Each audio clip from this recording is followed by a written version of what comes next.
Bon, ben voilà, encore une fois, c'est assez phénoménal comme les marchés sont capables de tourner la veste. Euh, Hier matin, si vous vous souvenez, on était en plein trip de nouveau très anxiogène, type antidépresseur et consorts. Et puis là, durant la séance d'hier, on a un petit peu tourné la veste de nouveau.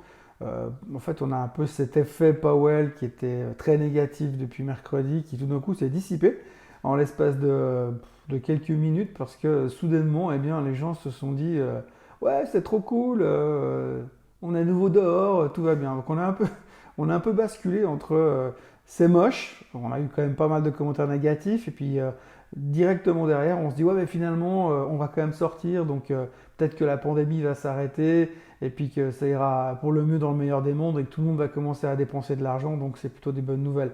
Pourtant, on a quand même eu encore des chiffres économiques hier qui étaient dégueulasses, puisqu'on a eu les jobless claims qui étaient de nouveau 3 millions de personnes supplémentaires qui demandaient les indemnités chômage aux États-Unis. Euh, alors la bonne nouvelle dans tout ça, apparemment, hein, puisque c'est l'interprétation des marchés, la bonne nouvelle c'est que finalement c'est moins pire que la dernière fois. Donc on est quand même à 36,5 millions de jobs détruits aux États-Unis depuis le début de la pandémie. Mais bon, c'est moins grave que la semaine dernière, puis ça fait que 15% de chômage. Puis comme avec le nouveau sentiment positif qu'on a depuis hier, eh ben, on se dit que de toute façon, il y a environ 89% de ces gens-là qui vont trouver du boulot. Comme ça, dès qu'il faudra tout soudain.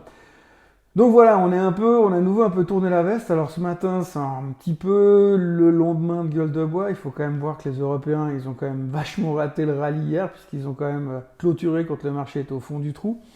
Donc ce matin, on a les Américains qui terminent au plus haut, les Européens qui ont fini hier au plus bas, les Asiatiques qui hésitent un peu ce matin, les futurs qui sont inchangés.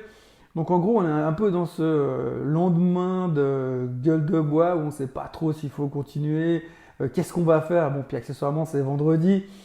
Donc voilà, on est un peu dans le doute de nouveau. Les marchés font fondamentalement pas grand-chose, puisqu'on va en haut, en bas, et puis ça s'arrête là, il ne se passe pas des trucs extraordinaires.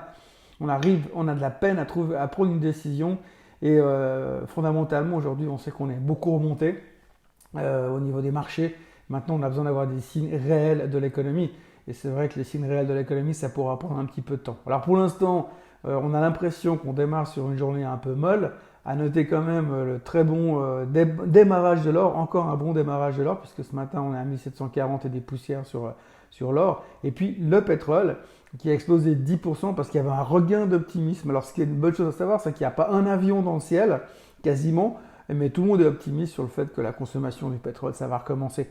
Donc tout va bien en ce vendredi matin, enfin en tout cas va moins mal que ce qu'on a vécu hier matin. Il y a moins d'antidépresseurs, on essaie d'être positif, et puis après tout, au moins demain matin, on peut dormir, on peut réfléchir pendant 2 jours, puis on en reparlera un peu plus clairement lundi matin. Enfin peut-être. Voilà, je vous souhaite une bonne journée, et puis je vous retrouve lundi matin après un très bon week-end à tous.